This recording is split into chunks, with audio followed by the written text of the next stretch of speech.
ಅವ್ರು ಏನೇ ಮಾಡೋದು ಇದ್ರ ಮೇಲೆ ನಿಮಗೆ ಮನಸ್ಸಿಗೆ ನಿಮ್ಮ ಮನಸ್ಸಿಗೆ ಹೋಗುತ್ತೆ. ಆದರೂ ಸ್ವಲ್ಪ ಸ್ವಲ್ಪ ಏನಾಗುತ್ತೆ, ಸ್ವಲ್ಪ ವೇಸ್ಟ್ ಆಗುತ್ತೆ. ಅದು ವೇಸ್ಟ್ ಆಗೋದ್ರೆ ನಾವು 100% ಕಾನ್ಸಂಟ್ರೇಟ್ ಮಾಡಿಲ್ಲ ಅಂದರೆ, ನಮ್ಮ ಮನಸ್ಸನ್ನ ಸ್ಥಿಮಿತದಲ್ಲಿ ಇಟ್ಕೊಂಡು 100% ಕಾನ್ಸಂಟ್ರೇಟ್ ಮಾಡಿಲ್ಲ ಅಂದಾಗ ಸ್ವಲ್ಪ ಅವ್ರು ಹೇಳೋದೆಲ್ಲ ನಮ್ಮ ತಲೆಗೆ ಅವ್ರು 1 ಗಂಟೆ ಹೇಳ್ಕೊಟ್ರೆ ಕಲ್ತಿರೋದ್ರೆ 1 ಗಂಟೆ ಹೊರಗಾಗ್ತಂದ್ರೆ 1 ಗಂಟೆ ಹೊರಗಾಗ್ತದೆ. ಎಷ್ಟೊತ್ತು ನಾವು 1 ಅವರ್ ಮಾಸ್ಟರ್ ಪಾಠ ಮಾಡಿರ್ತಾನೆ, 1 ಅವರ್ ಪಾಠ ಮಾಡಿದ್ದೀನಿ ನಿಮಗೆ. ಈಗ ಬಂದು ನಾನು ಏನೇನು ಮಾಡಿದ್ದೀನಿ ಎಲ್ಲಾನು ಹೇಳು ಅಂದರೆ ಎಷ್ಟು ಅವರ್ ಹೇಳ್ಬೋದು, ನೀವು ಎಷ್ಟು ಟೈಮ್ ಹೇಳ್ಬೋದು? 10 ನಿಮಿಷ ಹೇಳ್ಬೋದು. ಇನ್ನು 50 ನಿಮಿಷ ವೇಸ್ಟ್. 50 ನಿಮಿಷ ಹೇಳ್ಕೊಟ್ಟೋದು ಎಷ್ಟಾಗ್ತದೆ? ಯಾಕೆ ಬೆಸ್ಟ್ ಆಯ್ತು? ಅವ್ರಂತ 4 ಸ್ಕಿಲ್ 2 ಇದೆ, ಫುಲ್ ತುಂಬ್ಕೊಂಡಿದ್ದಾರೆ. ನೀವು ಎಂಟಿ ಇದ್ರಿ, ಅವರು ಓಪನ್ ಆಗಿ ಮೈಂಡನ್ನ ಅವರು ಜ್ಞಾನ ಕೌಶಲ್ಯವನ್ನು ತೆರೆದಿಟ್ಟಿದ್ದಾರೆ. ನೀವು ತರ್ಕೊಂಡಿದ್ದೀರಿ, ಕೇಳ್ಕೊಳ್ಳೋಕೆ ರೆಡಿ ಇದ್ದೀರಿ. ದೂರದಲ್ಲಿದ್ದರೆ ವೇಸ್ಟ್ ಆಗುತ್ತೆ. ಹತ್ತಿರಕ್ಕೆ ಬಂದು ಕೂತಿದ್ದೀರಿ. ಆಗ ಅವರು ನಿಮ್ಮ ನಾಲೆಡ್ಜನ್ನ ನಿಮ್ಗೆ ಶೇರ್ ಮಾಡ್ತಾರೆ. ಶೇರ್ ಮಾಡಿದಾಗ ಏನಾಗುತ್ತೆ, ನಿಮ್ಮಲ್ಲಿ ಹೋಗುತ್ತೆ. ಆದರೂ ಸ್ವಲ್ಪ ಸ್ವಲ್ಪ ವೇಸ್ಟ್ ಆಗುತ್ತೆ. ವೇಸ್ಟ್ ಆಗೋ ಕಾರಣ ನೀವು 100% ಮೈಂಡ್ ಅಂಡ್ ಬಾಡಿ ಎರಡನ್ನೂ ಕಾನ್ಸಂಟ್ರೇಟ್ ಮಾಡೋಕ್ಕಾಗಲ್ಲ. ಆಗ ವೇಸ್ಟ್ ಆಗುತ್ತೆ. ಹಾಗೇನು ಮಾಡ್ಬೇಕು? ವೇಸ್ಟ್ ಆಗಬಾರ್ದು. ಅವರು ಹೇಳ್ಕೊಡ್ತಕ್ಕಂಥ ಜ್ಞಾನ ಕೌಶಲ್ಯ ವೇಸ್ಟ್ ಆಗಬಾರ್ದು. ಅಷ್ಟು ನಿಮಗೆ 100% ಬರಬೇಕು. ಅವ್ರು 1 ಅವರ್ ಪಾಠ ಮಾಡಿದ್ರೆ ಅಟ್ಲೀಸ್ಟ್ ಅದರಲ್ಲಿ 50% ಆದ್ರೂ ನಾವು ಕಲ್ತ್ಕೋಬೇಕು. ಅಂದರೆ ಏನು ಮಾಡಬೇಕು? First time ಕೇಳಿಸ್ಕೋಬೇಕು. ಕೇಳಿಸ್ಕೊಳ್ಳೋದನ್ನ ಅರ್ಥ ಮಾಡ್ಕೋಬೇಕು. ಅರ್ಥ ಮಾಡ್ಕೊಂಡು ಡೌಟ್ ಬಂದರೆ ಅಲ್ಲೇ ಕೇಳಬೇಕು. ಆ ಡೌಟ್ನ ಕ್ಲಿಯರ್ ಮಾಡಿಕೊಂಡು ಅದನ್ನು ಡಾಕ್ಯುಮೆಂಟ್ ಮಾಡಿ ಇಟ್ಕೋಬೇಕು. ಅಷ್ಟು ಮಾಡಿದಾಗ ಮಾತ್ರ ನಿಮಗೆ 100% ಕಲಿಕೆ ಸಾಧ್ಯ. ಅದಕ್ಕೆ ಏನು ಮಾಡ್ತೀವಿ ಅಂದರೆ, ಇದನ್ನ ನಮ್ಮ ಕಾನ್ಸಂಟ್ರೇಷನ್ ಯೂಸ್ ಮಾಡ್ತೀವಿ, ನಮ್ಮ ಮೈಂಡ್ ಕಾನ್ಸಂಟ್ರೇಷನ್ ಯೂಸ್ ಮಾಡ್ತೀವಿ. ಈಗ ಹಂಗೆ ಅವರ ಜ್ಞಾನ ಕೌಶಲ್ಯವನ್ನೇ ನಿಮಗೆ ಡೆಲಿವರಿ ಮಾಡ್ತಿರಲ್ಲ, ಅದನ್ನು ಲಾಸ್ ಆಗ್ತಾ ಇತ್ತಲ್ಲ, ಆವಾಗ ನೀವು ಇದನ್ನ ಕಾನ್ಸಂಟ್ರೇಷನ್ ಅಂದ್ಕೊಂಡ್ರೆ, ಪ್ರೇರೇಪಿತವಾಗಿ ಕಲಿತ್ರೆ, ಕಾನ್ಸಂಟ್ರೇಷನ್ ಕಲಿತ್ರೆ ಅವರು ಕೂಡ 100% ಹೇಳ್ಕೊಡೋಕ್ಕೆ ಹುಮ್ಮಸ್ಸಿಂದ ಖುಷಿಯಿಂದ ಅವ್ರಿಗೆ ಏನೇನು ಗೊತ್ತು ಅವರೆಲ್ಲ ನಾಲೆಡ್ಜ್ ತುಂಬಿಕೊಂಡಿದೆ ಅಷ್ಟನ್ನು ನಿಮಗೆ ಹೇಳ್ಕೊಡ್ಬೇಕು. ಅಂದರೆ ನಿಮ್ಮದು ಕಾನ್ಸಂಟ್ರೇಷನ್ ಬಂದರೆ ಎಲ್ಲಿಂದಾರು ನೀವು ಹತ್ತಿರದಿಂದ ಹಾಕಿ ದೂರದಿಂದ ಹಾಕಿ ನೀರು ಏನಾಗುತ್ತೆ, ನಿಮ್ಮ ಅವ್ರ ನಾಲೆಡ್ಜು ಇದು ಸ್ಕಿಲ್ಲು ಏನಾಗ್ತಿದೆ? ಎಷ್ಟಾಗ್ತಿದೆಯಾ? ಎಷ್ಟಾಗ್ತಿಲ್ಲ. ಯಾಕೆ ನೀವು ಎಲ್ಲಿವರೆಗೆ ಕಾನ್ಸಂಟ್ರೇಷನ್ ಕಲಿಯಲ್ವೋ, ಇಲ್ಲಿವರೆಗೆ 100% ನಿಮಗೆ ಆಸಕ್ತಿ ಇರಲ್ವೋ, ಇಲ್ಲಿವರೆಗೆ ನನಗೆ ಬೇಕು ಅನ್ಸಲ್ವೋ, ಅಲ್ಲಿವರೆಗೂ ಅದು ಕಲಿಯಕ್ಕೆ ಆಸಕ್ತಿ ಇರಲ್ಲ, ವೇಸ್ಟ್ ಆಗುತ್ತೆ. ಇದುವರೆಗೆ ಆಗಿರೋದು ಅದನ್ನೇ. ಈ ಒಂದು ಏಜ್ವರೆಗೆ ಆಗಿರುತ್ತಲ್ಲ, ಅದು ಅದೇ ರೀಸನ್ನು. ಅದಕ್ಕೋಸ್ಕರ ನಾವು ಯಾವಾಗಲೂ ಮೈಂಡನ್ನ ಕಾನ್ಸಂಟ್ರೇಷನ್ ಮಾಡಬೇಕು. ಆ ಕಾನ್ಸಂಟ್ರೇಷನ್ ಅದಕ್ಕೆ ಮೋಟಿವೇಶನ್ ಅಂತ ಕರಿತೀವಿ. ಕ್ಲಾಸ್ ಮಾಡ್ಬೇಕಾದ್ರು ಅಷ್ಟೇ, ಬಂದ ತಕ್ಷಣ ಮೊದಲನೇ ಚಾಪ್ಟರ್ ಸ್ಟಾರ್ಟ್ ಮಾಡ್ತೀನಿ, ಬುಕ್ ತಗೊಳ್ಳಿ, ಹೇಳ್ತೀನಿ ಬರ್ಕೊಳ್ಳಿ ಅಂತ ಹೇಳಿದ್ರೆ ಕಾನ್ಸಂಟ್ರೇಷನ್ ಆಗಲ್ಲ. ಫಸ್ಟು ನೀವು ಅಲರ್ಟ್ ಆಗಬೇಕು. ಒಂದು ಚಪ್ಪಾಳೆ ಹಾಕಿ, 2 ಹಾಕಿ, 3 ಹಾಕಿ ನೋಡಿ. ಒಬ್ಬೊಬ್ರು ಒಂದ್ಸಲ ಆದ್ಮೇಲೆ ಮನೆಯವ್ರು ಹಾಕ್ತಾರೆ, ಇನ್ನೊಂದು ಹಾಕಿ, ಹಿಂದಿಗಡೆ ಬಂದವರು ಲೇಟ್ ಆಗ್ತಾರೆ. ಯಾಕೆಂದ್ರೆ ಅವ್ರಿಗೆ ಇನ್ನೂ ಗೊತ್ತಾಗಿದೆ ಅಂತ.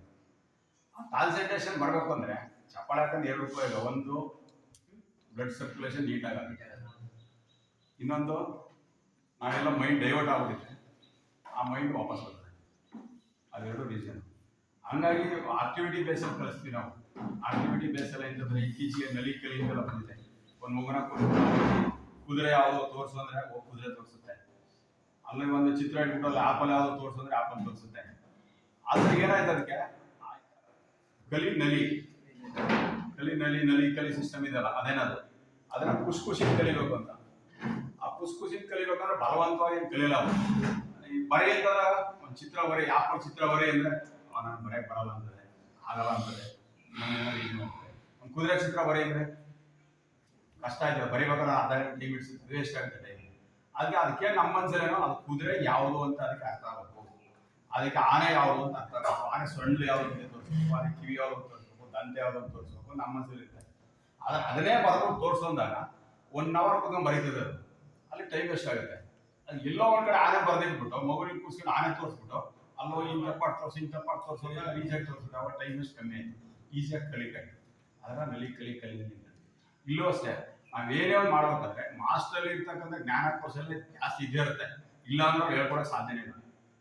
ನಮ್ಮಲ್ಲಿ ಇರ್ತಕ್ಕಂಥ ಆ ವಿಷಯಕ್ಕೆ ಸಂಬಂಧಪಟ್ಟಾಗೆ ಬೇರೆ ವಿಷಯಗಳಲ್ಲಿ ಇರ್ಬೋದು, ನೀವು ಅಡುಗೆ ಮಾಡೋದ್ರಲ್ಲಿ ಪರಿಣಿತರಾಗಿರ್ಬೋದು, ಆದರೆ ಸ್ಪೋಕನ್ ಇಂಗ್ಲೀಷಲ್ಲಿ ಸಾಫ್ಟ್ ಸ್ಕಿಲ್ಲಲ್ಲಿ ನಿಮ್ಗೇನು ಗೊತ್ತಿಲ್ಲದೆ ಇರ್ಬೋದು, ಮೊಬೈಲಲ್ಲಿ ಏನು ಗೊತ್ತಿಲ್ಲದೆ ಇರ್ಬೋದು, ಅವಾಗ ಎಂಟಿ ಆಗಿರ್ತೀವಿ, ಏನು ಗೊತ್ತಿರಲ್ಲ ಅಥವಾ ಅಲ್ಪ ಸ್ವಲ್ಪ ಇರ್ಬೋದು, ಇದು ಖಾಲಿ ಇರ್ತೀವಿ.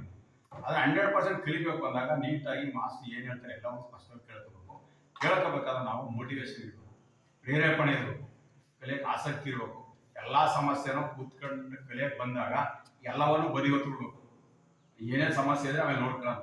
ನಾವು ಕ್ಲಾಸ್ ಮಾಡಕ್ಕೆ ಬಂದಾಗ ಮೊಬೈಲ್ ಸೈಲೆಂಟ್ ಇಡ್ತೀವಿ, ಇಲ್ಲಾಂದ್ರೆ ಏನಾಗುತ್ತೆ, ಮೊಬೈಲ್ ಏನೋ ಬಂದಾಗ ಏನೋ ಹೇಳ್ಬೇಕು ಅಂತ ಹೇಳಿ ಅದು ಮುಂದೆ ಕಂಟಿನ್ಯೂ ಆಗಲ್ಲ, ಬೇರೆ ಇನ್ನೊಂದು ಟಾಪಿಕ್ ಕೂಡ ಬರ್ತದೆ. ಅದಕ್ಕೆ ಏನು ಮಾಡ್ತೀವಿ ಇಂದಾಗ ಇದನ್ನೇನು ಹೇಳಿದ್ರೆ ನಾನು ಈ ಬಾಟ್ಲೇನು ಟೀಚರು ಈಗ ಲಾಕ್ ಆಗಿದಾಗ ಟೀಚರ್ ಹೇಳ್ಕೊಡಕ್ಕೆ ರೆಡಿ ಇರಲ್ಲ ಅಂತ ಲಾಕ್ ಮಾಡಿಟ್ರೆ, ಲಾಕ್ ಓಪನ್ ಆದರೆ ಹೇಳ್ಕೊಡೋದು ಈ ಥರ ಜ್ಞಾನ ಕೌಶಲ್ಯ ಸ್ಕಿಲ್ ನಾಲೆಡ್ಜ್ ಇರ್ತದೆ. ಈಗ ಇಲ್ಲಿ ನೀವು ಲಾಕ್ ಮಾಡ್ಕೊಂಡ್ರೆ ಇದು ನೀವು ಇದ್ದಂಗೆ ನಿಮ್ಮ ಬಾಡಿ ಮೈಂಡ್ ಇದ್ದಂಗೆ, ನೀವು ಲಾಕ್ ಮಾಡ್ಕೊಂಡ್ರೆ ನೀವು ಮೈಂಡಿನ ಕಲಿಯೋಕ್ಕೆ ಓಪನ್ ಮಾಡಿ ಇಟ್ಕೊಂಡಿಲ್ಲ ಅಂತ. ಇದನ್ನ ನಮ್ಮ ಟೀಚರ್ ಇಲ್ಲಿದ್ದು ನೀವು ಅಷ್ಟು ದೂರ ಕೂತ್ಕೊಂಡ್ರೆ ಟೀಚರ್ ಏನು ಹೇಳ್ತಾರೆ ಕೆಲವು 20, 50, 60% ಲಾಸ್ ಆಗುತ್ತೆ. ಹತ್ತಿರದಲ್ಲಿ ಬಂದು ಹಂಗೆ ಡೈರೆಕ್ಟ್ ಆಗಿ ನಿಮ್ಗೆ ಅವ್ರೇನೋ ಜ್ಞಾನ ಕೌಶಲ್ಯ ಕೊಡ್ತಾ ಇರ್ತಾರೆ, ನೀವು ಕೇಳಿಸ್ಕೊತಾ ಇರ್ತೀರಿ. ಹತ್ತಿರದಲ್ಲಿ ಇಲ್ಲಿ ಹಾಕಿದ್ರು ಕೂಡ ಸ್ವಲ್ಪ ಲಾಸ್ ಆಗುತ್ತೆ ಅಲ್ವಾ, ನೀರಿಲ್ಲ ಹಾಕಿದ್ರು ಕೂಡ ಚೂರು ಲಾಸ್ ಆಗುತ್ತೆ. ಕರೆಕ್ಟಾಗಿ ನಮ್ಮ ಮೈಂಡ್ ಹೇಳ್ತಾರೆ.